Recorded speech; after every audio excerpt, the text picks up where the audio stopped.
இந்த நல்ல மரத்தோடு தேவன் நம்மை ஒட்டு போட்டார். நம்ம அப்பா அம்மாட்டேருந்து கட் பண்ணிட்டார். ஒரு இடத்துல இருந்து ஒட்டு போடணும்னா முதல்ல இன்னொன்னுல இருந்து கட் பண்ணணும். அதையும் நீங்க பார்க்கணும். இப்போ இந்த மரத்துல ஒட்டு போடணும்னா இன்னொரு மரத்துல இருந்து கட் பண்ணணும்ல. நம்ம குடும்பத்திலேருந்து, நம்ம முன்னோர்கள்ட்டேருந்து, நம்மளுடைய பாவ சாபம் நிறைந்த மக்களிடத்திலிருந்து ஆண்டவர் நம்மை ஒடித்து அதை கட் பண்ணி கொண்டு வந்து தன் குமாரனாக இயேசு அந்த நல்ல மரத்தோட ஒட்டு போட்டுட்டு அவருக்குள்ளேருந்து வருகிற சாரத்தை இன்றைக்கு நமக்குள் அவர் கொடுக்கிறார். அப்ப நமக்குள்ள அவருடைய சுபாவங்கள் இயற்கையாகவே உருவாகிறது என்பதை நாம் விசுவாசிக்க வேண்டும். நல்லவங்கள அவளை முயற்சி பண்றது இல்லை, நல்லவர்களாகவே தேவன் நம்மை மாற்றுகிறார். எப்படின்னா, ஒரு மரத்திலேருந்து என்ன பழம் வருமோ அதுதான் வரும். மாங்காய் மரத்துல மாம்பழம் தான் வரும், வேற பழம் வர. அப்ப இயேசுவோட இணைக்கப்பட்டா என்னதான் வெளியில வரணும்? இயேசுதான் வெளியில வரணும் நமக்குள்ள இருந்து. ஏன்னா அந்த சாயலில் தேவன் நம்மை இணைத்து விட்டார். அங்க கொண்டு போய் நம்மை ஒட்டு போட்டு விட்டார். அவருடைய சாரம் இப்படி வரும்போது என்ன நினைக்க கூடாதுன்னா, பெருமை பாராட்டிடக்கூடாது. ஆசீர்வாதம் வருது, நம்ம நல்லா இருக்கோம் அப்படின்னோடனே மற்றவங்களை விடலாம் நான் கொஞ்சம் நல்லவன், மற்றவங்களை விடலாம் நான் கொஞ்சம் பெர்ஃபெக்ட் சொல்ல முடியாது. எனக்காக தான் ஆண்டவர் அந்த கிளையெல்லாம் முடிச்சு போட்டாருன்னு சொல்றாரு. சரி, நீ சொல்றது கரெக்டு தான், உன்னை ஒட்ட வச்சாரு. ஆனா நீ ஒன்னு நினைச்சிக்க, என்ன நினைச்சுக்கணும்? நீ வேற சுமக்கல, வேறு தான் உன்னை சுமக்குது. நீ இயேசுவை சுமக்கல, இயேசுதான் உன்னை சுமக்கிறார். விசுவாசத்தில் நிலை நிற்கும்படி பயந்து நட. என் வாழ்க்கையில் இன்னைக்கு நான் நல்லா இருக்கிறது காரணம் இயேசுதான் என்னைக்கும் சொல்ல மறந்துடாத. நான் நல்லவனா இருந்தேன், எங்க அப்பா அம்மா பண்ண புண்ணியம், இல்லை நான் நல்லா படிச்சிருக்கிறேன், எனக்கு நல்ல அறிவு இருக்கு, இதெல்லாம் சொல்லி நீ உன்னை உயர்த்திடாத. கர்த்தர் என்னைக்கு உன்னை இயேசுவோட இணைச்சாரோ அவருடைய கிருபையினால், அவருடைய ஆசீர்வாதத்தினால் இன்னைக்கு நல்ல வாழ்க்கை வாழ்றேன். நல்ல வாழ்க்கை இது வரைக்கும் வாழனா உங்க மைண்ட் அப்படி மாத்திக்குங்க. எனக்கு நல்ல வாழ்க்கை வரப்போகுதுன்னா, நான் நல்லா இருக்க போறேன்னா, அது தேவன் என்னை ஒட்டி நல்ல ஒளிவ மரமாகிய இயேசுவின் சாரம் தான் எனக்குள் வேலை செய்யும். அதுதான் இயேசு சொன்னார், என்னில் நிலைத்திருங்கள், நானும் உங்களில் நிலைத்திருப்பேன். உங்க வாழ்க்கையின் ஒவ்வொரு அம்சத்தையும், உங்கள் வாழ்க்கையின் ஒவ்வொரு பகுதியையும் நீங்கள் கொண்டு போய் அந்த உயிர்த்தெழுதலோடு இணைக்க வேண்டும். உங்க பிள்ளையின் வாழ்க்கையை விசுவாசத்தோடு கூட சொல்லணும், என் பிள்ளையை கிறிஸ்துவின் உயிர்த்தெழுதலுக்குள் ஒப்பு கொடுக்கிறேன், என்னுடைய ஊழியத்தை கிறிஸ்துவின் உயிர்த்தெழுதலின் சாயலுக்கு ஒப்பு கொடுக்கிறேன், என்னுடைய பிசினஸை கிறிஸ்துவின் உயிர்த்தெழுதலின் சாயலுக்கு ஒப்பு கொடுக்கிறேன். அப்படி கொடுக்கும்போது அந்த பிசினஸ் நல்லா வரும், அந்த கடன்கள் மறையும். ஏன்னா உயிர்த்தெழுந்த சாயல் கடனுக்கு இடம் கிடையாது, அது ஆசீர்வாதத்தின் சாயல். ஆதியில எப்படி ஏன் புது சிருஷ்டியாய் தேவன் மாற்றி இருக்கிறார்னா, பழையவையெல்லாம் ஒளிந்து போயின்னு ஏன் சொல்றாருன்னா, ஆதாமை எப்படி புதுசா சிருஷ்டித்தாரோ அதை போல இன்றைக்கு கிறிஸ்து இயேசுவை விசுவாசிக்கும் போது நம்மை புது சிருஷ்டியாய் தேவன் மாற்றி இருக்கிறார். ஆனால் சில காரியங்களை தேவனுடைய பிள்ளைகள் விசுவாசித்து அதை அறிக்கை செய்ய வேண்டிய இடத்தில் தேவன் நம்மை வைத்திருக்கிறார். அது நமக்கு தைரியத்தை கொடுக்கிறது. காரில் போயிட்டு இருக்கப்ப திடீர்னு வரும், இன்னைக்கு என்ன நடந்ததுன்னா, இது வரைக்கும் ஒன்றும் நடக்கல, இனிமேல் நடக்காது, வாதை உன் கூடாரம் அணுகாது, பொல்லாப்பு உனக்கு நேரிடாது சொல்லிட்டேன், அதுக்கப்புறம் நான் அதை பத்தி கவலையப்பட மாட்டேன், ஏன்னா கர்த்தருடைய வசனத்தை அனுப்பிடுவேன். அதுக்கு இது வரைக்கும் ஒன்றும் நடக்கல, இனிமேல் நடக்காது. அல்லேலூயா. அவங்களுக்கு நடந்தது, இவங்களுக்கு நடந்தது, அதை பத்தி எனக்கு கவலை இல்லை, எனக்கு நடக்காது. ஆமென். வாதை என் கூடாரம் அணுகாது, பொல்லாப்பு எனக்கு நேரிடாது, கர்த்தரின் மேய்ப்பராய் இருக்கிறார், எனக்கு தாழ்ச்சி இல்லை, உன்னதமானவரின் மறைவில் இருக்கிற நான் சர்வருடைய நிலையில் தங்குவேன். என்னுடைய நம்பிக்கையை நான் கர்த்தரிடத்தில் அறிக்கை செய்யும் போது தேவன் அதை விசுவாசமாய் எனக்கு மாற்றி கொடுக்கிறார். ஏதேன்னா ஆதாமின் லொகேஷன், இன்னைக்கு தேவனுடைய பிள்ளைகளாகிய உங்களுடைய என்னுடைய லொகேஷன் கிறிஸ்து. சேஃபா இருக்கிறோம் அவருக்குள்ள, கிறிஸ்துவுக்குள்ள கொண்டாந்து தேவன் நம்ம வச்சுட்டார்.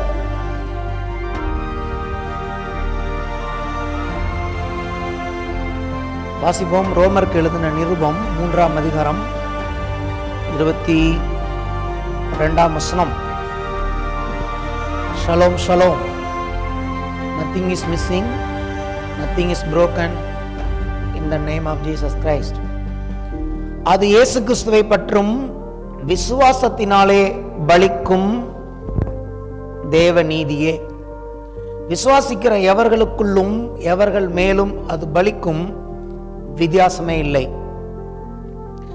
விசுவாசத்தை குறித்து நான் போதித்து வருகிறேன். ஆண்டவராக இயேசு என்னும் ஒருவர் மேல் நாம் விசுவாசம் வைக்கும் பொழுது அந்த விசுவாசத்தினால் கர்த்தர் நமக்கு கொடுக்கிற பலன்கள் நிறைய இருக்கு. அதுல பிரதானமானது தேவ நீதி. அந்த தேவனுடைய நீதி அவர்களுக்கு உள்ளேயும் புறம்பேயும் அது பலிக்க ஆரம்பிக்கிறது. அது யாரானாலும் பரவாயில்லை, வித்தியாசமே இல்லை என்று சொல்லி இங்கே எழுதியிருக்கிறது. பாவம் மனிதனை வஞ்சித்தது. இயேசு என்னும் ஒருவர் மூலமாக சிலுவையில் தேவன் பாவத்தை வஞ்சித்தார், பாவத்துக்கு ஒரு தண்டனை கொடுத்தார், பாவம் ஆக்கினைக்குள்ளாக தீர்க்கப்பட்டது. போன வாரம் என்ன பார்த்தோம்? பாவம் எப்படி தேவனை விட்டு மனுஷனை பிரித்தது. பாவங்கிறது என்ன அப்படின்னா, தேவன் தகப்பனா இருக்கிறார், தகப்பனை விட்டு பிள்ளை பிரிஞ்சு போயிடுறதான் பாவம். அந்த தகப்பனுக்கு பிள்ளை அவைலபிள் இல்லை. ஏதேன் தோட்டத்தில் தினந்தோறும் தேவன் வந்து ஆதாமோடு உலாவினார் என்று பார்க்கிறோம். அப்போ தேவனுடைய பிரதான நோக்கம் என்ன? மனுஷனை குறித்த தேவனுடைய நோக்கம் என்ன? தினந்தோறும் தேவன் உங்களோடும் என்னோடும் அவர் பேச விரும்புகிறார், உலாவ விரும்புகிறார், ஐக்கியமாக இருக்க விரும்புகிறார். ஏங்க கடவுளுக்கு என்ன அப்படி மனுஷன் மேலே விருப்பம் அப்படின்னு கேட்டால் அது அவருக்கு தான் தெரியும். அதுக்கு என்கிட்ட பதில் கிடையாது. அவர் அப்படி தான் நம்மை அவ்வளோ அதிகமாய் அவர் நேசித்து அன்பு கூர்ந்தார். ஆதாம் மேலே அப்போ எவ்வளோ அன்புள்ளவராய் இருந்திருப்பார் என்று என்னால் கற்பனை செய்து பார்க்க முடிகிறது.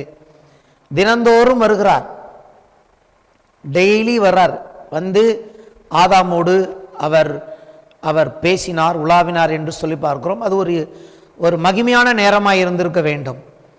ஒரு நாள் வந்து பார்க்கும் பொழுது அங்கே ஆதாம் இல்லை. ஆதாமே நீ எங்கே இருக்கிறாய்ன்னு கேட்கிறார். ஏன்னா தேவன் தினந்தோறும் வந்து அவனை பார்த்த லொக்கேஷனில் அவன் இல்லை. அவன் பயந்து ஒளிந்து கொண்டான், மரத்துக்கு பின்னாடி போய் ஒளிந்து கொண்டான். தகப்பனை பார்க்க அவனுக்கு வெக்கம், அவனுக்கு மறைத்து கொண்டான் என்று சொல்லி பார்க்கிறோம். இப்போ பாவம் என்ன பண்ணுகிறது? மனிதனை தேவனை விட்டு பிரித்து தன்னை ஒரு தகுதியற்றவனாக, கடவுளுக்கு முன்பே போகிறதுக்கு எந்த தகுதியும் இல்லை என்று சொல்லி குற்றமனசாட்சி உடையவனாக அவனை தூரப்படுத்தினது தான் பாவம். ஆனால் கிறிஸ்து இயேசுவின் மூலமாக தேவன் மறுபடியும் நீதியை கொடுத்திருக்கிறார்னா, இப்போ எப்படி அதுன்னா, இப்போ மனுஷன் வந்து எந்த குற்றமனசாட்சியும் இல்லாமல் தேவன் கொடுத்த இந்த இலவசமாய் கொடுத்த நீதி நிமித்தம் அப்பா பிதாவே என்று சொல்லி கூப்பிடத்தக்கதான இடத்துக்கு தேவன் நம்மை கொண்டு வந்திருக்கிறார். ஆகவே தான் இயேசு அந்த உண்மையில் சொன்னார், அந்த குமாரன் காணப்படாமல் போய்விட்டான், திரும்பவும் காணப்பட்டான், அந்த குமாரன் மரித்தான், மறுபடியும் உயிரோடு எழுந்தான் என்று சொல்லி. அப்போ தேவனை பொறுத்த வரைக்கும் மரித்து போவது, உயிரோடு எழும்புவது என்பது மரணமும் உயிர்த்தெழுதலும் உண்டு. ஆனால் தேவன் எதற்கு உயிர்த்தெழுதலை கொடுத்திருக்கிறார்னா, மீண்டும் நம்மை அவரோடு நித்தியமாக தன்னுடைய பிரசனத்தில் வைத்துக் கொள்ளும்படியாக தேவன் இவ்வளோ காரியங்களை செய்திருக்கிறார். என்னதான் நம்ம செய்ய போகிறோம்? ஏதாவது ஒர்க் பண்ண போகிறோமா, இல்லை ஏதாவது பிஸ்னஸ் பண்ண போகிறோமா அப்படின்னா, நித்தியத்தில் என்ன பண்ண போகிறோம்? தேவனோடு நாம் ஐக்கியமாக இருக்க போகிறோம். அது மட்டும்தான் செய்ய போகிறோம். வேறு நமக்கு அங்கே எந்த வேலையும் கிடையாது. கர்த்தருக்கு ஸ்தோத்திரம். அங்கே எந்த வேலையும் கிடையாது. அங்கே தேவனோடு நாம் இருப்பது மட்டும்தான் நமக்கு அங்கே கொடுக்கப்பட்டு இருக்கும். அது ஒரு அற்புதமான அனுபவம். அதான் சொன்னேன், அப்பாவுக்கு பிள்ளை கிடைச்சிட்டான். கிறிஸ்தவம் என்ன? கிறிஸ்தவம் என்ன? புதிய வந்திருக்கிறவர்களுக்காக சொல்ல விரும்புகிறேன். கிறிஸ்தவம் என்பது என்ன? காணா போன பிள்ளை அப்பாவுக்கு கிடைக்கிறது தான் கிறிஸ்தவம். ஹல்லேலூயா. யாராவது கேட்டால் சொல்லுங்க, கிறிஸ்தவம் என்னங்க? கிறிஸ்தவங்க என்ன என்ன என்ன கிறிஸ்தவம்னா, கிறிஸ்தவம்னா என்னன்னா, காணா போன பிள்ளைகள் தேவனுக்கு மறுபடியும் கிடைக்கிறது தான் கிறிஸ்தவம். காணாமல் போன ஆடுகளை தேடி இயேசு வந்தார். அந்த ஆடுகளுக்காக இயேசு கல்வாரி சிலுவையில் ஜீவனை கொடுத்தார். இங்கே வந்து யாரையும் ஆள் சேர்க்கிற வேலை கிடையாது, யாரையும் மனம் மாற்றுறது மதம் மாற்றுறதுலாம் கிடையாது. உங்களை உண்டாக்கின ஒரு தெய்வம் உண்டு, நம்மை உண்டாக்கின ஒருவர் கர்த்தர். நமக்கு நாசியில் சுவாசத்தை கொடுத்த அந்த பரலோக தேவனுக்கு நாம் பிள்ளைகளாய் மாறி நரகத்துக்கு தப்பி காலங்காலமாக அவரோடு தேவனோடு வாழ்கிற வாழ்க்கை தான் கிறிஸ்தவ ஜீவியம். அந்த அற்புதமான ஜீவியத்துக்கு தேவன் நம்மை அழைத்திருக்கிறார் இயேசு என்னும் ஒருவர் மூலமாக. அதற்கு தேவன் முதலாவது கொடுத்தது தேவனுடைய நீதி. ஸோ இன்னைக்கு நான் உங்களை பார்த்து கேட்குறேன், போன வாரம் மெசேஜ் கேட்டீங்க, இந்த வாரம் திங்கக்கிழமைலேருந்து சனிக்கிழமை வரைக்கும் உங்கள் அப்பாவுக்கு அவைலபிளாக இருந்தீங்களா இல்லையா? இல்லை 24 மணி நேரம் வேலையில் இருந்தீங்களா? உங்கள் அப்பாவுக்கு கொஞ்சம் நேரமாவது போய் அவைலபிளாக இருந்தீங்களா? ஏன்னா அதை மட்டும்தான் அவர் விரும்புகிறார். நான் 24 மணி நேரம் எங்கள் அப்பாவுக்கு அவைலபிளாக இருந்தேன். அல்லேலூயா. அதுக்காக நீங்கள் வேலையை செய்யலேன்னு நினைக்கக்கூடாது. வேலை செய்யும் போதும் அவரோட தான் அவர் என்னோட தான் இருக்கிறார் என்கிற அந்த விசுவாசத்தோடு தான் நான் வேலை செய்வேன். அப்போது நம்ம பலனில் செய்கிறத விட அவரோட பலத்தில் நம்ம நல்லா செய்வோம். எப்போதும் அப்பா என் கூட இருக்கிறார் அப்படிங்கிற அந்த விசுவாசம் நல்லது. ஏன்னா அவர் சொல்லியிருக்கார், நான் உன்னை விட்டு விலகுவதும் இல்லை, உன்னை கைவிடுவதும் இல்லை. விலக மாட்டார்னா விலக மாட்டார் தான். எங்க நான் பாத்ரூம் போயிருக்கேங்க, விலக மாட்டார். சரிங்க, சாராய கடையை நோக்கி போனேன், விலக மாட்டார். சொன்னது தான். அப்போ தான் புரியணும் நான் எங்கே இருக்கேன் அப்படிங்கிறது. ஹல்லேலூயா. வருவாரா? வருவார். நீ தேவனுடைய பிள்ளையா மாறிட்டினா நீ தப்பான இடத்துக்கு போனாலும் அங்கே தேவன் வருவார். நீ நல்லா தப்பு செய்யணும் என்கரேஜ் பண்ணபடி அல்ல, உன்னை அங்கிருந்து பாதுகாத்து வெளியே கொண்டு வரும்படியாய் இந்த தகப்பன் வருவார். ஹல்லேலூயா. தேவனுடைய பிள்ளைகள், அதுதான் கர்த்தர் கொடுத்திருக்கிற பிரதானமான ஸ்தானம், பொசிஷன். அந்த பொசிஷனில் நாம் தொடர்ந்து நிற்க நமக்கு விசுவாசம் தேவைப்படுகிறது. இப்போ தேவன் அந்த பொசிஷனுக்கு அவர் கொண்டாந்துட்டாரு. இப்போ விசுவாசத்தினாலே நாம் என்ன செய்யணும்? தொடர்ந்து அந்த பொசிஷனில் நிற்க கர்த்தர் நம்மை அழைத்திருக்கிறார். ஏன்னா பிள்ளைகளுக்குன்னு தேவன் சுதந்திரத்தை வச்சிருக்காரு. அந்த பூமியில் இருக்கிற அப்பா எப்படி பிள்ளைங்களுக்குன்னு சுதந்திரம் சொத்து வச்சிருக்கிறாரோ, அப்படி பரலோக தகப்பன் நமக்கு சொத்து சுதந்திரத்தை வச்சிருக்கிறார். அந்த பூமியிலும் வச்சிருக்கிறார், பரலோகத்திலும் வச்சிருக்கிறார். இங்க இருக்கிற தகப்பன்கள் இங்க மட்டும்தான் சுதந்திரம் வைக்கிறாங்க. ஆனால் நம்முடைய பரலோக தகப்பன் நித்தியமாய் அவர் எங்கே இருக்கிறாரோ அவரோடு கூட நாம் ஐக்கியமாயிருக்கும் ஒளியில் உள்ள பரிசுத்தவான்களுடைய சுதந்திரத்திற்கு நம்மை தகுதியுள்ளவர்களாக்கினார் என்று வேதம் சொல்கிறது. ஒளியில் இருக்கிற பரிசுத்தவான்கள்னா யார் தெரியுமா? பரலோகத்தில் தேவ பிரசன்னத்தில் இருக்கிற பரிசுத்தவான்கள். அவர்களுடைய சுதந்திரத்திற்கு நம்மையும் தேவன் அழைத்திருக்கிறார். அப்படிப்பட்ட தேவனாய் நம்முடைய தேவன் இருக்கிறார். சரி, ரெண்டு முக்கியமான காரியத்தை இந்த காலையில் நான் சொல்ல விரும்புகிறேன். இப்ப என்ன பண்ணினார் தேவன்? நம்ம என்ன பண்ணிட்டாரு? கிறிஸ்துவின் மரணத்தின் சாயலோடு நாம் இணைக்கப்பட்டபடியினால், அதான் கிறிஸ்தவ ஜீவியம். இயேசு மரித்தாரா? மரித்தார். ஆனா என்ன அங்க வேதத்தில் சொல்லுகிறது? தேவன் கிறிஸ்துவின் மரணத்திற்குள் நமக்கு ஒரு ஞானஸ்நானம் கொடுத்தாராம். யார் இயேசுவை ஆண்டவர் என்று நம்பி விசுவாசித்து வருகிறார்களோ அவர்களுக்கு தேவன் செய்கிற காரியம் என்ன? கிறிஸ்துவின் மரணத்துக்குள் நம்மை முழுக்கி எடுக்கிறார். அது ஒரு ஞானஸ்நானம், கண்ணுக்கு தெரியாத ஞானஸ்நானம். நம்ம எடுக்கிற ஞானஸ்நானம் தண்ணியில். ஆனால் தேவன் என்ன விதமான ஞானஸ்நானம் கொடுக்கிறார்?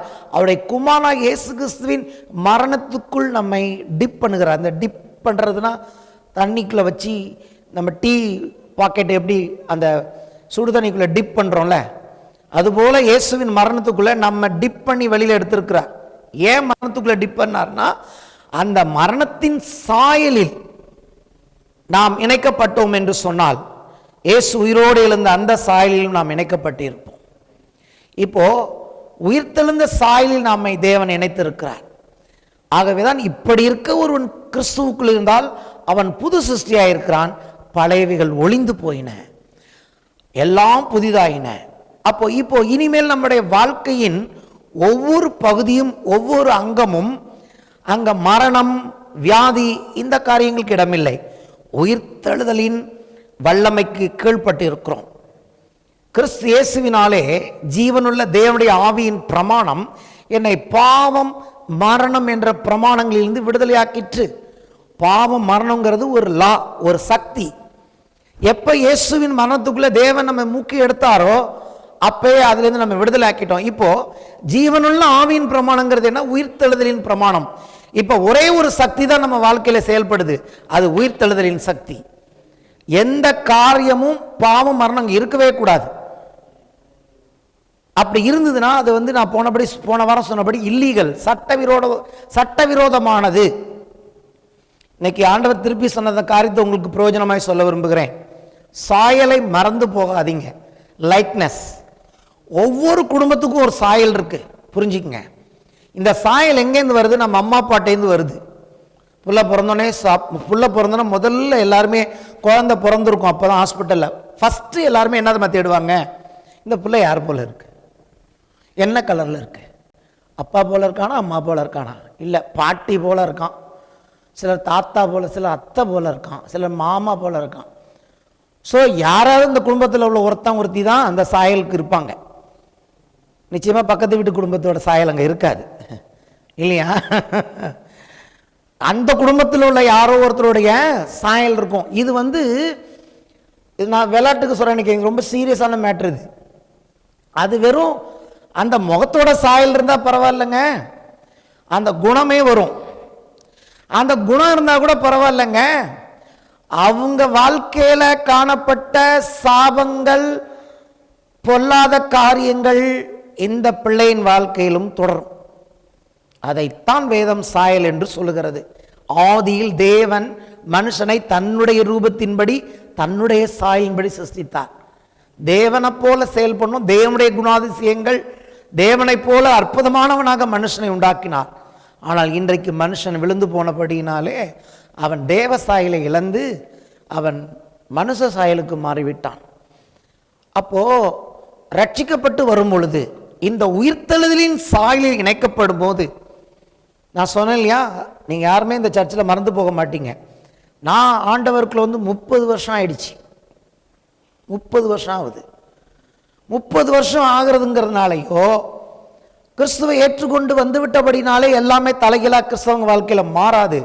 சில காரியங்களை நாம் கவனிக்கணும், உத்து பார்க்கணும். ஏன் இப்படி நடக்குது, சரி கிடையாது அப்படின்னா அதை எதிர்த்து நிற்க வேண்டும். என் குடும்பத்தாருடைய சாயல் ஒரு கல்யாணத்தன்னைக்கு நடந்த இன்ஃபெக்ஷனில் நான் பார்த்தேன்.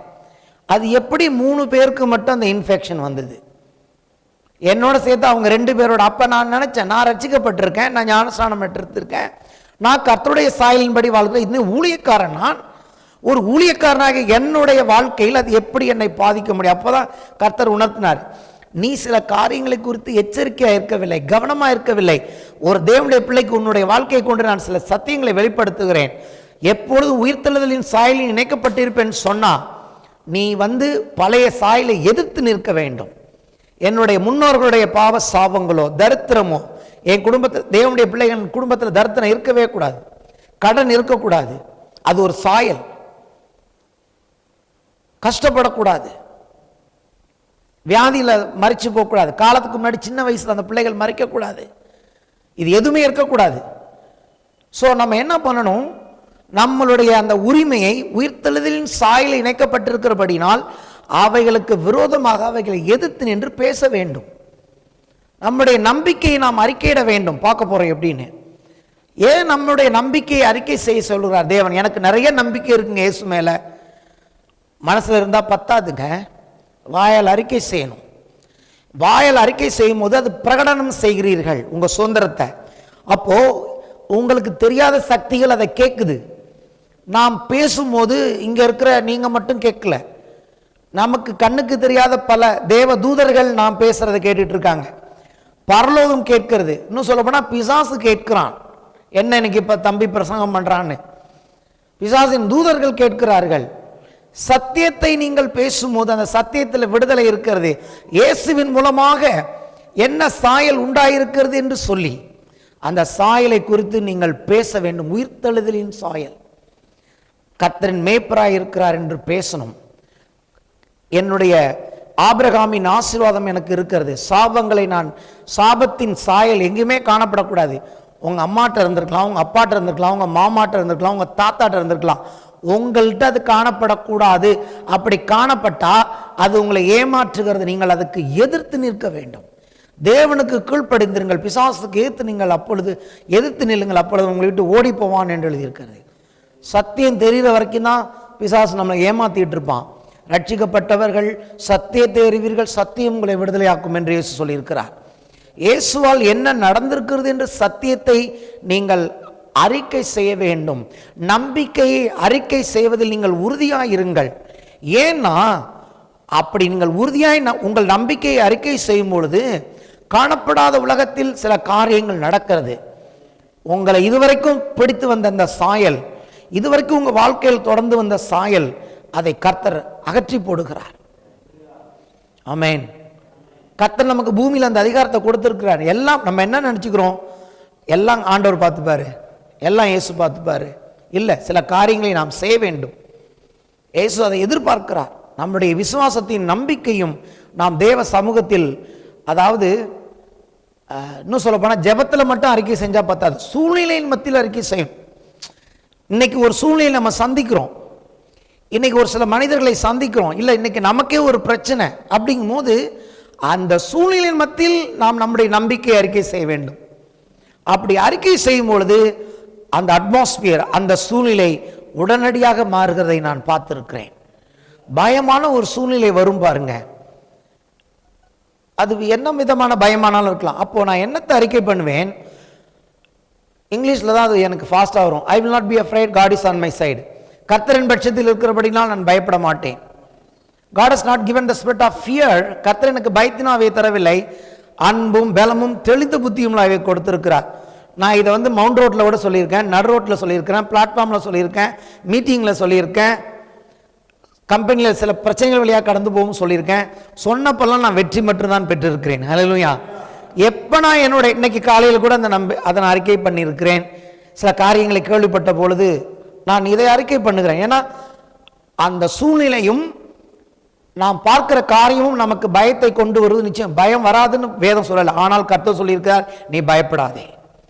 அப்படி பயம் வரும் சூழ்நிலைகளில் நாம் தேவ வார்த்தை எடுத்து பேசும்போது, பிரகடனம் செய்யும் பொழுது கண்ணுக்கு புலப்படாத அந்த ஆவிகள், பயத்தை கொண்டு வருகிற சில காரியங்களை நாம் மடங்கடிக்கிறோம். விசுவாசத்தினால் நீதிமான் பிழைப்பான் என்று எழுதியிருக்கிறது. ஹல்லேலூயா. நம்ம சும்மா ஏதோ இஷ்டத்துக்கு ஏதோ நமக்கு வாய்ப்பாடு மாதிரி பேசுறது கிடையாது. அதை உணர்ந்து நம்பிக்கையோடு கூட இயேசுவால் நமக்கு என்ன நடந்திருக்கிறது, விசேஷமாய் நான் சொல்ல விரும்புகிறது உயிர்த்தெழுதலின் சாயல். அந்த உயிர்த்தெழுதலின் சாயலுக்கு அப்புறம் பாவத்துக்கோ மரணத்துக்கோ வியாதிக்கோ தரித்திரத்துக்கோ ஒரு தேவனுடைய பிள்ளையில் எந்த உரிமையும் கிடையாது. இயேசு அதை ரத்து செய்திருக்கிறார்.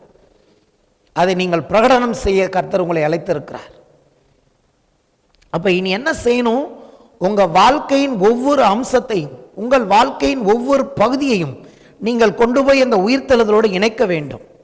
உங்க பிள்ளையின் வாழ்க்கையை விசுவாசத்தோடு கூட சொல்லணும், என் பிள்ளையை கிறிஸ்துவின் உயிர்த்தெழுதலுக்குள் ஒப்பு கொடுக்கிறேன், என்னுடைய ஊழியத்தை கிறிஸ்துவின் உயிர்த்தெழுதலின் சாயலுக்கு ஒப்பு கொடுக்கிறேன், என்னுடைய பிசினஸை கிறிஸ்துவின் உயிர்த்தெழுதலின் சாயலுக்கு ஒப்பு கொடுக்கிறேன். அப்படி கொடுக்கும்போது அந்த பிசினஸ் நல்லா வரும், அந்த கடன்கள் மறையும். ஏன்னா உயிர்த்தெழுந்த சாயல் கடனுக்கு இடம் கிடையாது, அது ஆசீர்வாதத்தின் சாயல். ஆதியில எப்படி ஏன் புது சிருஷ்டியாய் தேவன் மாற்றி இருக்கிறார்னா, பழையவையெல்லாம் ஒளிந்து போயின்னு ஏன் சொல்றாருன்னா, ஆதாமை எப்படி புதுசா சிருஷ்டித்தாரோ அதை போல இன்றைக்கு கிறிஸ்து இயேசுவை விசுவாசிக்கும் போது நம்மை புது சிருஷ்டியாய் தேவன் மாற்றி இருக்கிறார். ஆனால் சில காரியங்களை தேவனுடைய பிள்ளைகள் விசுவாசித்து அதை அறிக்கை செய்ய வேண்டிய இடத்தில் தேவன் நம்மை வைத்திருக்கிறார். ஹல்லேலூயா. அது நமக்கு தைரியத்தை கொடுக்கிறது. சூழ்நிலை இன்னைக்கு நான் சின்ன பிள்ளை மாதிரி அப்படிதான் காரில் போயிட்டு இருப்பேன் தெரியுமா. காரில் போயிட்டு இருக்கப்ப திடீர்னு வரும், இன்னைக்கு என்ன நடந்ததுன்னா, இன்னைக்கு ஏதாவது நடந்துச்சுன்னா நான் சொல்லுவேன் அப்படின்னு ஒரு தாட்டு வரும். அது எங்கேருந்து வரும்போது எங்கிட்டேருந்து வரலாம் பிசாசு. நான் சொல்லுவேன், இது வரைக்கும் ஒன்றும் நடக்கலை, இனிமேல் நடக்காது. அதுக்கு ஒரு வசனம் வச்சிருக்கேன், வாதை உன் கூடாரம் அணுகாது, பொல்லாப்பு உனக்கு நேரிடாது சொல்லிட்டேன். அதுக்கப்புறம் நான் அதை பற்றி கவலையப்பட மாட்டேன். ஏன்னா I sent the word of God, கர்த்தருடைய வசனத்தை அனுப்பிடுவேன். அதுக்கு இது வரைக்கும் ஒன்றும் நடக்கலை, இனிமேல் நடக்காது. ஹல்லேலூயா. அவங்களுக்கு நடந்தது இவங்களுக்கு நடந்ததை அதை பற்றி எனக்கு கவலை இல்லை, எனக்கு நடக்காது. ஆமென். யாருக்கு என்ன வேணாலும் நடக்கட்டும், அதுக்கும் எனக்கும் சம்பந்தம் கிடையாது. அது அவர்களுடைய விசுவாசத்தை பொறுத்து இருக்கிறது. என்னுடைய விசுவாசம், வாதை என் கூடாரம் அணுகாது, பொல்லாப்பு எனக்கு நேரிடாது, கர்த்தரின் மேய்ப்பராக இருக்கிறார், எனக்கு தாழ்ச்சி இல்லை, உன்னதமானவரின் மறைவில் இருக்கிற நான் சர்வருடைய நிலையில் தங்குவேன். ஹல்லேலூயா. என்னுடைய நம்பிக்கையை நான் அறிக்கை செய்கிறேன். என்னுடைய நம்பிக்கையை நான் கர்த்தரிடத்தில் அறிக்கை செய்யும் போது தேவன் அதை விசுவாசமாக எனக்கு மாற்றி கொடுக்கிறார். இன்றைக்கு தேவன் என்னை கிறிஸ்துவோடு இணைத்து விட்டார். என்னுடைய லொக்கேஷன் கிறிஸ்துவுக்குள் இருக்கிறது. மை லொக்கேஷன் தேவன் அங்கங்கிருந்து என்னை எடுத்து இன்னைக்கு அதான் இப்படி இருக்க கிறிஸ்துவுக்குள் தான். நம்முடைய லொக்கேஷன் எது? ஏதேன்ல இருந்த ஆதாம். ஏதேன் தான் ஆதாமின் லொக்கேஷன். இன்னைக்கு தேவனுடைய பிள்ளைகளாகிய உங்களுடைய என்னுடைய லொக்கேஷன் கிறிஸ்து. சேஃபா இருக்கிறோம் அவருக்குள்ள, கிறிஸ்துவுக்குள்ள கொண்டாந்து தேவன் நம்ம வச்சுட்டார். ரோமர் 11 அதிகாரம் 17 முதல் 20. சில கிளைகள் முறித்து போடப்பட்டு இருக்க காட்டொலிவ மரமாகிய நீ அவைகள் இருந்த இடத்தில் ஒட்ட வைக்கப்பட்டு ஒலிவ மரத்தின் வேருக்கும் சாரத்துக்கும் உடன் பங்காளியாய் இருந்தாயானால் நீ அந்த கிளைகளுக்கு விரோதமாய் பெருமை பாராட்டாதே. பெருமை பாராட்டுவாயானால் நீ வேரை சுமக்காமல் வேறு உன்னை சுமக்கிறது என்று நினைத்துக்கொள். நான் ஒட்ட வைக்கப்படுவதற்கு அந்த கிளைகள் முறித்து போடப்பட்டது என்று சொல்லுகிறாயே, நல்லது. அவிசுவாசத்தினாலே அவைகள் முறித்து போடப்பட்டன, நீ விசுவாசத்தினாலே நிற்கிறாய். மேட்டிமை சிந்தையாயிராமல் பயந்திரு. இங்க ஒட்டு போடுறதை பத்தி பவுல் எழுதுகிறார். என்ன ஒட்டு போடுறதை பத்தி? இயேசுதான் அந்த நல்ல ஒலிவ மரம். இஸ்ரேலர்கள் அந்த நல்ல ஒலிவ மரத்தின் கிளைகள். அவர்கள் அங்க சில கிளைகளை ஆண்டவர் முறிச்சிட்டார். ஏன் முறிச்சாரு? அவிசுவாசத்தினாலே. கர்த்தர் மேல் நம்பிக்கையற்றவர்களாய் மாறி போன போது அந்த கிளைகளை அவர் முறித்து போட்டார். இப்ப நம்மளை எடுத்து என்ன பண்ணியிருக்கார்? அந்த இடத்துல ஒட்டு போட்டிருக்கார். சரி, இது சாயலோட அடுத்த அம்சம். ஒட்டு போட்டப்ப என்னவா? அந்த நல்ல மரத்துடைய வேருக்கும் சாரத்துக்கும் உடன் பங்காளியாய் தேவன் மாற்றி இருக்கிறார். உடன் சுதந்திரம் நம்ம வாசிக்கிறோம்ல, உடன் சுதந்திரம் உடன் பங்காளி அப்படின்னா என்னன்னா, இந்த தமிழ் வார்த்தை வேருக்கும் சாரத்துக்கும் அப்படின்னு இருக்கு. வேர்லேருந்து அந்த சாரம் வரும். சாரம்ங்கிறது என்னன்னு கேட்டிங்கன்னா, அந்த மரத்துடைய குணாதிசயம், அந்த மரத்துடைய ஆசீர்வாதம் அல்லது அந்த மரத்தினுடைய நல்ல தன்மைகள். அருமையான ஒரு மரத்தில் கொண்டு போய், மோசமாக இருந்த நம்மளை கொண்டு போய் ஆண்டவர் இன்னைக்கு இணைச்சி வச்சிருக்கிறார். அந்த ஒட்டு போட்டதுனால என்ன நடக்குது? இயேசுவுக்குள்ள இருக்கிற அந்த நல்ல எல்லா ஜீவன், அவருடைய ஜீவன், அதை இன்னைக்கு தேவன் நமக்குள்ள கொண்டுட்டு வர்றார். இப்படிதான் நம்ம நல்லா இருக்க முடியும். நீங்களாம் நல்லா இருக்கிறதுக்கு காரணம் என்ன? நம்ம ரொம்ப நல்லவங்க, நம்ம சூப்பரானவங்க, நம்மளை போல இந்த கிறிஸ்தவங்களை போல உலகத்தில் நல்லவங்க இல்லை சொல்ல முடியாது. அநேகருக்கு கிறிஸ்தவங்களை பார்த்தாலே பயமா இருக்கு. எனக்கும் கூட பயமா இருக்கும். அதனால நாங்கள் கிறிஸ்தவர்கள் நல்லவர்கள் இங்கே பிரசங்கம் பண்ணல, ஏசு கிறிஸ்து நல்லவர்னு பிரசங்கம் பண்றோம். நல்லா புரிஞ்சுக்குங்க. இங்கே கிறிஸ்தவர்கள் எல்லாம் நல்லவர்கள் என்று பிரசங்கம் பண்ணவில்லை. ஏசு கிறிஸ்து ஒருவர் தான் நல்லவர். கர்த்தர் நல்லவர், அவர் கிருபை என்றும் உள்ளது என்று இங்கிருந்து நாங்கள் பிரசங்கம் பண்ணுகிறோம். எங்களுக்குள்ள குறைகள் இருக்கலாம், ஆனால் எங்களை நீங்கள் பார்க்கும்படி நாங்கள் உங்களை அழைக்கவில்லை. இயேசுவை ஆண்டவர் என்று பிரசங்கம் பண்ணுகிறோம்.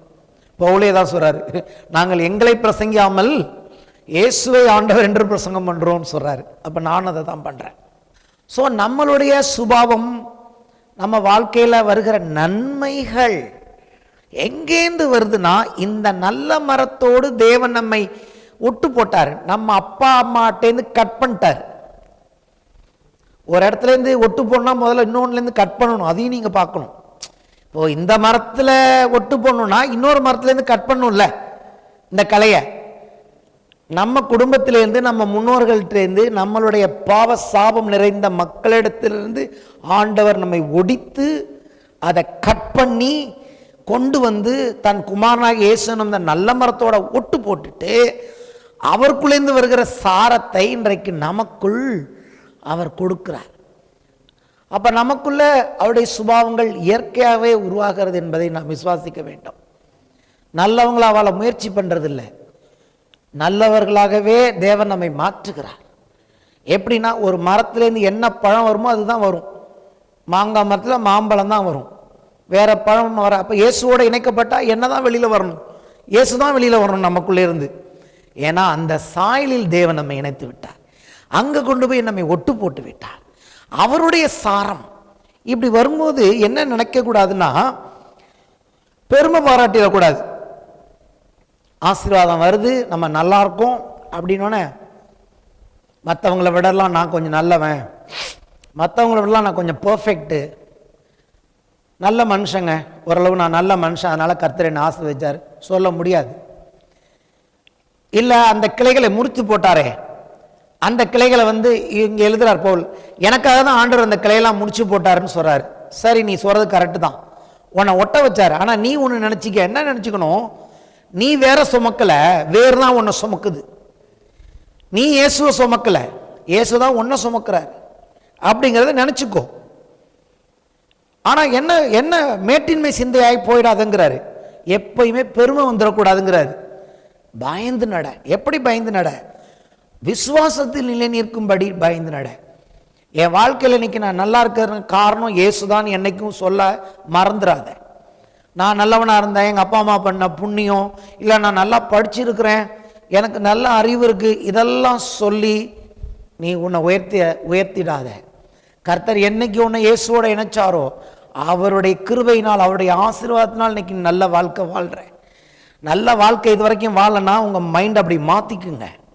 எனக்கு நல்ல வாழ்க்கை வரப்போகுதுன்னா, நான் நல்லா இருக்க போகிறேன்னா, அது தேவன் என்னை ஒட்டி வைத்த நல்ல ஒளிவ மரமாகிய இயேசுவின் சாரம் தான் எனக்குள் வேலை செய்கிறது.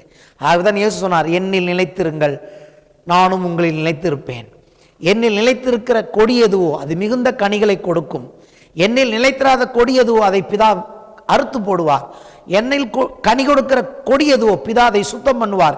இன்னும் கனி கொடுக்கும்படி இன்னும் என்னை கடவுள் நல்லா வைப்பாரு அப்படின்னு சொல்லி அங்கே சொல்லுகிறதை நம்மால் பார்க்க முடியாது. அப்போ விசுவாசத்தினால் நிலை நிற்கிறாய். அப்போ எங்க நிற்க போறோம்? விசுவாசத்தினாலே. இங்க எதுவுமே என்னை குறித்து விசுவாசங்கிறது என்னன்னு கேட்டீங்கன்னா, நான் அல்லது என்னோட அப்படிங்கிற குறித்து நம்மை உயர்த்தி விடாமல், இஸ்ரவேலர்களுடைய காரியம் என்ன? அவங்களுடைய பக்தி, அவர்களுடைய காரியங்கள் மேலே அவங்க நம்பிக்கை வச்சு போயிட்டாங்க. அவர்கள் விசுவாசத்தில், தேவன் பேரில் வைக்கும் விசுவாசத்தில் அவர்கள் நிலை நிற்கவில்லை. அப்போ நம்ம கடைசி வரைக்கும் விசுவாசத்தில் நிலை நிற்கணும். விசுவாசத்தில் நிலை நிற்கனா பெருமை வந்துடக்கூடாது, மேற்றின்மையாக எதையுமே நம்ம பேசக்கூடாது என்று தேவன் விரும்புகிறார். ஹல்லேலூயா. அடுத்த ஒரு காரியத்தை சொல்ல விரும்புகிறேன். சரி, கர்த்தர் நம்மை ஆசீர்வதித்து வரும்போது சில நல்ல காரியங்கள் நம்ம வாழ்க்கையை பார்க்கும்போது நம்ம புரிஞ்சுக்கணும். த கிரேட்னஸ், நல்ல காரியங்கள், அதாவது மேன்மையான காரியங்களை பார்க்கும்போது தனிப்பட்ட விதத்தில் நமக்கு ஒரு காரியம் புரியணும். அது என்னன்னா, நான் உதாரணத்துக்கு எடுத்துக்கிறேன். கர்த்தரை ஆஸ்வதிக்கும் போது தனிப்பட்ட விதத்தில் பர்சனலாக என்ன பார்க்குறேன்னா, அவர் என் மேல் எவ்வளவு அன்பாக இருக்கிறார் என்பதை நான் பார்க்கிறேன்.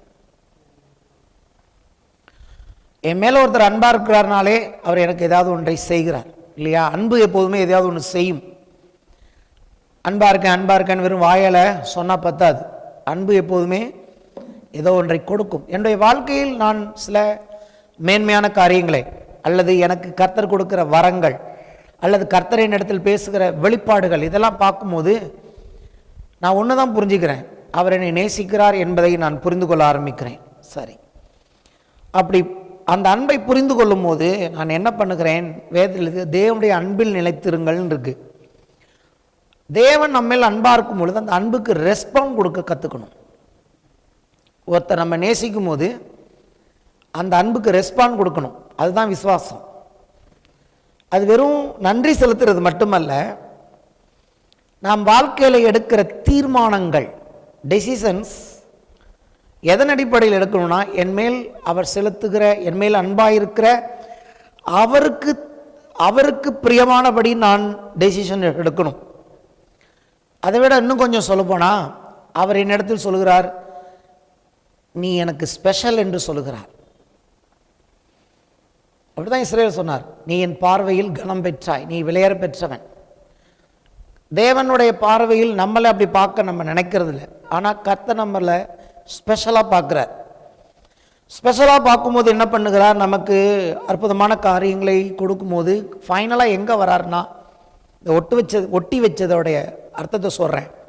ஒரு மணவாளன் தன் மணவாட்டியிடத்தில் அன்பு செலுத்துவது மட்டுமல்ல, அந்த மணவாளன் அந்த மணவாட்டியின் மூலமாய் அவர் திருப்தி அடைய விரும்புகிறார். ஏசாயாவில் எழுதியிருக்கிறது.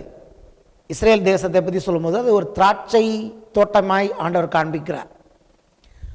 ஒரு தோட்டம், ஒரு மரம் ஒரு ஆள் வைக்கிறார்னா சும்மா வைக்கல, அது கொஞ்ச நாள் கழித்து கனி கொடுக்கும் தான் பார்க்குறார். அதில் கனி உண்டாகும் போது அதை வச்சவருக்கு சந்தோஷம் உண்டாகிறது. இப்போ தேவன் கிறிஸ்துவுக்குள்ளே வைக்கிறார், நம்மளை ஒரு ஸ்பெஷலாக ஆசீர்வதிக்கிறார் அப்படின்னா தேவனுக்கு ஒரு எதிர்பார்ப்பு உண்டு. அதை நம்ம புரிஞ்சுக்கணும். என்னோட பர்சனலாக நான் சொல்கிறேன், என்னிடத்தில் இயேசுவுக்கு சில எதிர்பார்ப்புகள் உண்டு. ஒரு கணவனுக்கு ஒரு மனைவியிடத்தில் சில எதிர்பார்ப்புகள் உண்டு. அது மனைவியால் மட்டும்தான் அவருக்கு கிடைக்கும். ஹல்லேலூயா. அந்த இயேசு என்ன பண்ணுகிறார், ஒரு அத்தி மரத்திட்ட பசியோட வரார். ஏதாவது அங்கே சாப்பிட கிடைக்குமான்னு பார்க்குறாரு. அங்கே ஒன்றுமே இல்லை, வெறும் இலை தான் இருக்கு. இயேசு அந்த அத்தி மரத்தை சபித்தார் என்று சொல்லி பார்க்கிறோம் இல்லையா?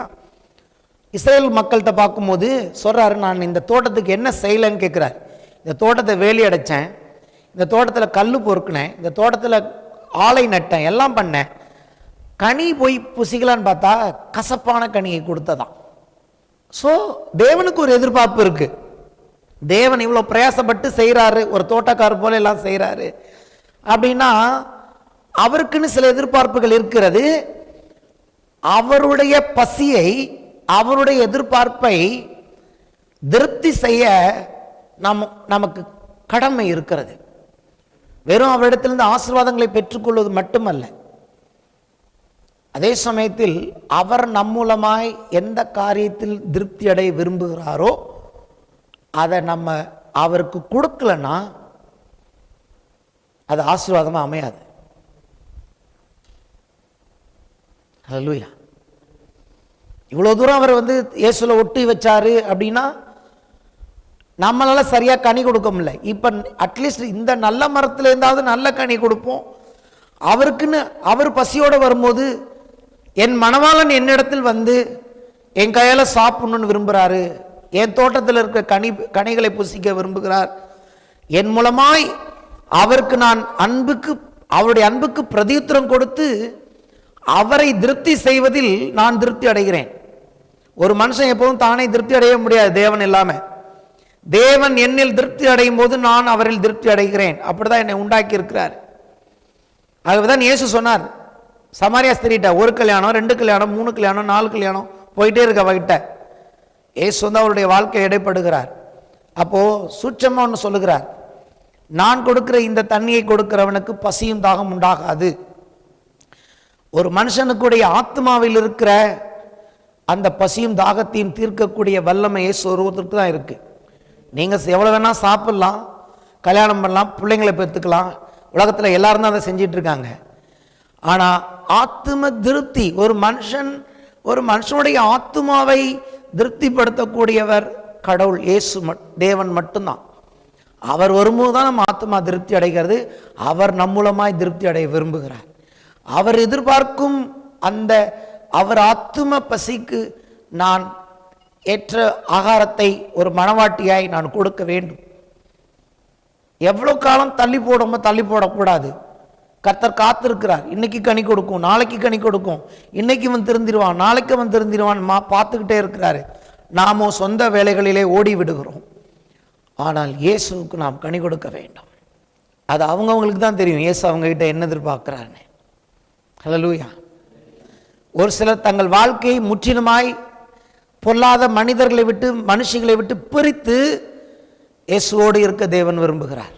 நீங்க 2 பேர் பாவத்து பின்னாடியும் இயேசு பின்னாடியும் சேர்ந்து போக முடியாது. இயேசு இவ்வளவு காரியங்களை செய்த பின்பும் அவருக்கு நாம் கனி கொடாமல் இருந்தால் அது நல்லது அல்ல. This is the personal relationship between God and us. எப்பயுமே தேவனுக்கு நம்ம இடத்துல ஒரு எதிர்பார்ப்பு இருக்குங்கிறத மறந்துடாதீங்க. அது இந்த உலக பிரகாரமான எதிர்பார்ப்பு இல்லை. உங்க பணம், உங்க சொத்து அதெல்லாம் தேவனுக்கு வேண்டாம். உங்கள் இருதயம், உங்கள் அன்பு தேவனுக்கு வேண்டும். உன் தேவனாகிய கர்த்தரிடத்தில் உன் முழு இருதயத்தோடும், முழு ஆத்மோடும், முழு பலத்தோடும் அன்பு கூறுவாயாக. இதுதான் நியாயப்பிரமாணமே. மனுஷன் தேவனை அன்பு கூற வேண்டும் என்று அவர் எதிர்பார்க்கிறார். ஏன்னா அவர் நம்ம மேல் அன்பா இருக்கிறார், நாம் அவர் மேல் அன்பா இருக்க வேண்டும். இந்த உறவு இது அன்பினால் கட்டப்படுகிற ஒரு உறவு. தேவனுடைய அன்பை நமக்குள்ளே ஆவியானவர் மூலமாய் ஊற்றி இருக்கிறார். இன்னைக்கு தேவனுடைய அன்புனா என்னன்னு எனக்கு தெரியாதுன்னு சொல்ல முடியாது. தேவன் நம்மை நேசிக்கிறார், அவைலபிளா இருக்கணும்னு விரும்புகிறார். நான் பார்க்கும்போது என் பிள்ளைகள் எனக்கு அவைலபிளா இருக்கணும். அவர் மணவாளனாய் வரும்பொழுது மணவாட்டி அவருக்கென்று ஆயத்தமாக இருக்க வேண்டும். சபையை ஒரு நாள் இயேசு எடுத்துக்க போறார். எப்படி எடுத்துப்பாரு? எல்லாத்தையும் இந்த உலகத்தில் இருக்கிற எல்லா அக்கிரமங்களையும் விட்டு நம்மை விலக்கி கொண்டு கிறிஸ்து எப்போ வருவார்னு மணவாளனுக்காக ஒரு ஏக்கத்தோடு என் மணவாளன் எப்போ வரார் அப்படின்னு எதிர்பார்க்கிற சபை வரும் பொழுது அவர் வருவார். ஒவ்வொரு நாளும் இயேசு என்னிடத்தில் எதிர்பார்க்கிறார், ஏதோ ஒரு காரியத்தை நான் அவருக்கு செய்ய வேண்டும். He expects something from me. என் மேல் அவர் வைத்த அன்புக்கு நான் பிரதியுத்தரம் கொடுக்கும்படியாக என் வாழ்க்கையில் சில தீர்மானங்களை எடுக்க தேவன் அழைக்கிறார். காலம் ஃபுல்லாக இப்படியே ஓடிட்டே இருக்க முடியாது. ஒரு நாள் நின்று நிதானித்து பார்க்க தேவன் சபை அழைக்கிறார்.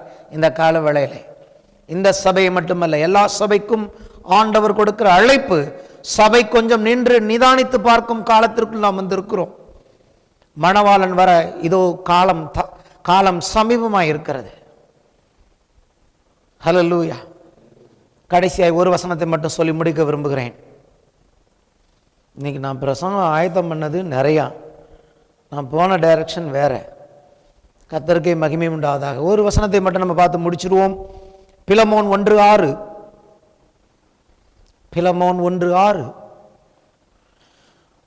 எடுத்துங்க, சீக்கிரமா குயிக்காக எடுங்க. பிலமோன் 1:6.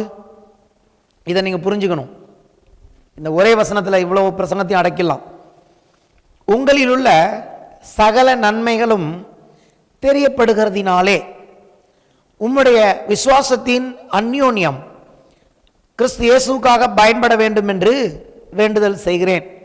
இது தமிழில் ரொம்ப தெளிவாக வரல.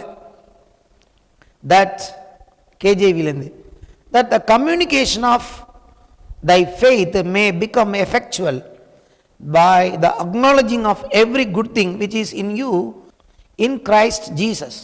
அதாவது தமிழில் தெளிவாக சொல்லிடுறேன். என்னில் இருக்கிற சகல நன்மைகளும் தெரியப்படுகிறது. இப்போ கிறிஸ்துவோடு இணைக்கப்பட்டிருக்கிறபடினாலே கிறிஸ்துவுக்குள்ள இருக்கிற அந்த நன்மைகள், அந்த ஒலிவ மரத்தின் நன்மைகள் என் வாழ்க்கையில் வெளியே வருது.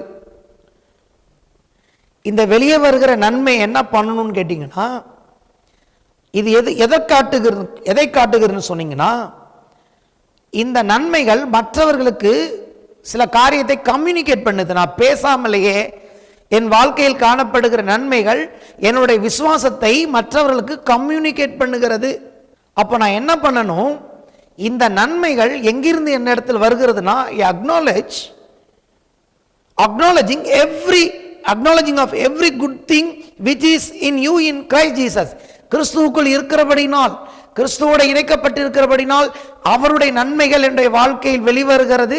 இந்த நன்மைகள் மற்றவர்களுக்கு என்னுடைய விசுவாசத்தை கம்யூனிகேட் பண்ணுகிறது, தெரிவிக்கிறது. அதை நான் என்ன செய்ய வேண்டும்?